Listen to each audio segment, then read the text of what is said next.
Hi everyone, welcome to veggie treat.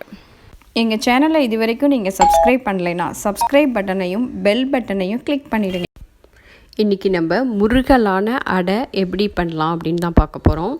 அதுக்கு சைடிஷ்ஷாக ஒரு தக்காளி வச்சு ஒரு ஸ்வீட் சட்னி, ஸ்வீட்டாகவும் புளிப்பாகவும் காரமாகவும் சூப்பராக இருக்கும் இந்த சைடிஷ்ஷும். இப்போ அடைக்கு ஊற வச்சுக்கலாம். 1 டம்ளர் இட்லி அரிசி, 1 டம்ளர் கைக்குத்தல் அரிசி நான் ஆட் பண்ணியிருக்கேன்.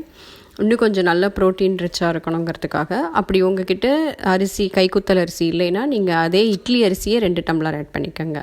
2 டம்ளருக்கு 1 டம்ளர் பருப்பு, 1/2 டம்ளர் துவரம்பருப்பு, 1/2 டம்ளர் கடலைப்பருப்பு ஆட் பண்ணிக்கோங்க. இப்போ இதை நல்லா ஒரு 2-3 டைம்ஸ் நல்லா வாஷ் பண்ணிவிட்டு மூழ்கிற அளவுக்கு தண்ணி ஊற்றிக்கலாம். இப்போ அதோட ஒரு 6 ரெட் சில்லி, ஒரு 5 காஷ்மீரி ரெட் சில்லி ஆட் பண்ணியிருக்கேன். நல்ல ஆரஞ்சு கலர் கொடுக்கும், அதுக்காக காஷ்மீரி சில்லியும் ஆட் பண்ணியிருக்கேன். இப்போ இதோட 1 இன்ச் அளவுக்கு இஞ்சி ப்ளஸ் ஒரு 1/4 ஸ்பூன் பெருங்காயம், இது ரெண்டும் கண்டிப்பாக ஆட் பண்ணிவிடுங்க. ஏன்னா நம்ம பருப்பெல்லாம் ஆட் பண்ணியிருக்கிறதுனால டைஜஷனுக்கு ரொம்ப ஹெல்ப் பண்ணும். இப்போ அடுத்தது நம்ம தக்காளி ஸ்வீட் சட்னி எப்படி பண்ணலான்னு பார்க்கலாம். ஒரு கடாயில் ஒரு 1/2 ஸ்பூன் எண்ணெய் ஊற்றிக்கலாம். எண்ணெய் ஊற்றி நல்லா ஹீட் ஆனதுக்கப்புறமா கொஞ்சமாக ஜீரகம் போட்டு நல்லா பொரிய விட்டுக்கோங்க. ஜீரகம் நல்லா பொரிஞ்சதுக்கப்புறமா நம்ம கட் பண்ணி எடுத்து வச்சுருக்கிற தக்காளி, நான் இன்றைக்கி ஒரு 4 தக்காளி, மீடியம் சைஸ் தக்காளி 4 தக்காளி ஆட் பண்ணியிருக்கேன். சின்ன சின்னதாக கட் பண்ணி ஆட் பண்ணிக்கோங்க. இப்போ இதோட கொஞ்சம் ஒரு 1/2 ஸ்பூன் அளவுக்கு உப்பு சேர்த்துக்கலாம். உப்பு சேர்த்துட்டு ஒரு 5 நிமிஷம் நல்லா மூடி போட்டுருங்க. தக்காளி நல்லா வெந்து அதில் இருக்கிற தண்ணிலாம் வெளியாகிற வரைக்கும் மூடி போட்டுக்கலாம். ஒரு 5 மினிட்ஸ் கழித்து பார்த்தோம்னா இந்த மாதிரி நல்ல தளன்னு இருக்கும். இப்போ இந்த ஸ்டேஜில் நம்ம நல்லா அந்த மேஷ் பண்ணி விட்டுருங்க தக்காளியெல்லாம்.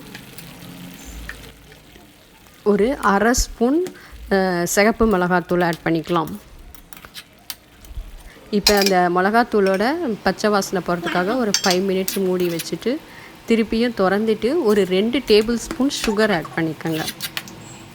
சுகர் ஆட் பண்ணி திருப்பியும் ஒரு 5 மினிட்ஸ் மூடி வச்சிடலாம். நம்ம சுகர் ஆட் பண்ணதுனால கொஞ்சம் நல்லா தண்ணியாக இருக்கும். இந்த மாதிரி கொஞ்சம் தண்ணியாக இருந்தால் தான் இந்த அடையோடு சேர்த்து நம்ம சாப்பிட்றதுக்கு நல்ல டேஸ்டியாக இருக்கும். இப்போ அவ்வளோதான், கொஞ்சமாக தண்ணி ஊற்றிக்கலாம்.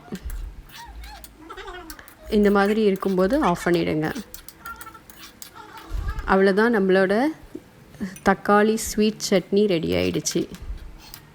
அடை நல்ல ஸ்பைஸியாக இருக்கும். இந்த ஸ்வீட் சட்னியோடு சாப்பிடும்போது ரொம்பவே கலக்கலாக இருக்கும் டேஸ்ட்டு. இப்போ இதை நம்ம சர்விங் பவுலுக்கு ட்ரான்ஸ்ஃபர் பண்ணிக்கலாம். இப்போ நம்ம அடைக்கு ஊற வைக்கிறது ஒரு 5 to 6 ஹவர்ஸ் ஆகிருக்கும். அதை நல்லா இந்த மாதிரி கரன்னு அரைச்சி எடுத்துக்கோங்க. இப்போ இதில் கொஞ்சமாக நம்ம ஊற்றுற அளவுக்கு வேணும், அதனால் தண்ணி ஆட் பண்ணிக்கலாம். 1 ஸ்பூன் ஜீரகம் ஆட் பண்ணிக்கிறேன்.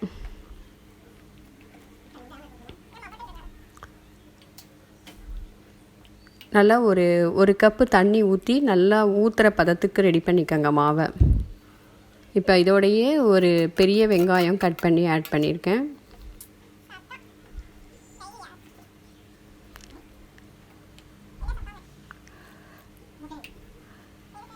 நிறையா தண்ணி ஆட் பண்ணோம்னா தோசை மாதிரி இழுக்க வரும். குறைச்சலாக தண்ணி ஆட் பண்ணிங்கன்னா குண்டாக அடையாக ஊற்றிக்கலாம். அது நமக்கு எப்படி வேணுமோ அதுக்கேற்ற மாதிரி நீங்கள் தண்ணி ஆட் பண்ணிக்கோங்க. இப்போ நம்ம ஊற்றிடலாம். கல் சூடானதுக்கப்புறம் மீடியம் ஃப்ளேமில் மாற்றிக்கோங்க. மாற்றிட்டு நம்ம அடையை ஊற்றிக்கலாம். பார்த்திங்கன்னா நல்லா இழுக்க வருது பாருங்கள், மாவு சூப்பராக இருக்குது. இப்போ இந்த மாவு கொஞ்சம் வெந்ததுக்கு அப்புறமா எண்ணெய் ஊற்றுங்க. எண்ணெய் ஊற்றிட்டு நடுவில் ஒரு ஹோல் போட்டுக்கலாம். அப்போ தான் பருப்பெல்லாம் நல்லா வெந்து கிடைக்கும் கிறிஸ்பியாக. இப்போ திருப்பி போட்டோன்னே பாருங்கள், நல்லா காஷ்மீரி சில்லி ஆட் பண்ணதுனால ஆரஞ்சு கலரில் நல்ல முருகலாக இருக்குது.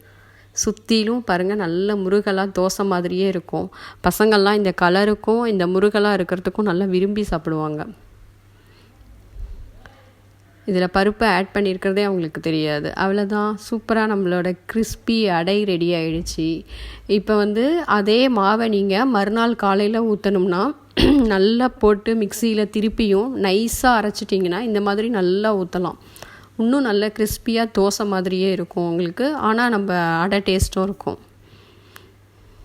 இப்போ சுற்றி வெந்ததுக்கப்புறம் நடுவில் ஒரு ஹோல் போட்டுட்டு அந்த நடுவில் ஹோல்லையும் நல்லா எண்ணெய் ஊற்றிக்கங்க.